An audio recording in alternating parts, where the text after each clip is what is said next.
నెల్లూరు జిల్లా నాయుడుపేటలోని వైసీపీ కార్యాలయంలో సమావేశం నిర్వహించారు. ఈ సమావేశం మాజీ ఎమ్మెల్యే కిలివేటి సంజీవయ్య, మాజీ MD CCB chairman Kamireddy Satyanarayana Reddy కార్యకర్తలు పాల్గొన్నారు.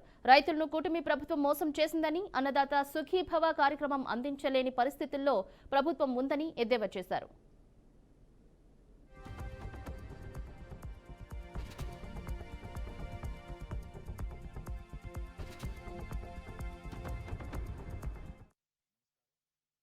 ఈ సమావేశానికి ముఖ్య ఉద్దేశం ఏంటంటే, ఏదైతే ఈ కూటమి ప్రభుత్వంలో రైతుల్ని దగా చేస్తూ రైతుల్ని శ్రీయుతులు వైఎస్ జగన్మోహన్ రెడ్డి గారు, ఈ రాష్ట్ర మాజీ ముఖ్యమంత్రి వర్యులు వైఎస్ జగన్మోహన్ రెడ్డి గారు వారి నాయకత్వంలో వైఎస్ఆర్ కాంగ్రెస్ పార్టీ రైతులకి అండగా ఉండాలని, రైతులకు మేలు జరిగే కార్యక్రమాలని ఈ ప్రభుత్వం మెడలు వంచైన జరిపించాలనే ఉద్దేశంతో ఈ నెల 13వ తారీఖున అన్ని జిల్లా కేంద్రాల్లో రైతు పోరుబాట కార్యక్రమం ద్వారా రైతులతో సంఘీభావం చేస్తూ అందరు రైతుల్ని కలుపుకొని ఏదైతే రైతులకి అన్యాయం జరుగుతుందో ఆ రైతులకి అన్యాయం జరగకుండా ఉండేదానికి, రైతులకి మేలు జరిగేదానికి జిల్లా ర్యాలీలుగా జిల్లా కేంద్రంలో ర్యాలీ నిర్వహించి అన్ని జిల్లా కలెక్టర్లకి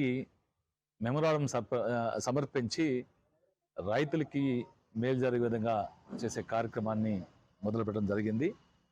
దానికి సమాయత్తంగా సూలూరుపేట నియోజకవర్గంలో కూడా మా నాయకులందరినీ కలగలుపుకొని అందరం కలిసి రేపు 13వ తారీఖున జరిగే ఈ ర్యాలీని విజయవంతం చేస్తానికి ఈ సన్నాహక సమావేశం.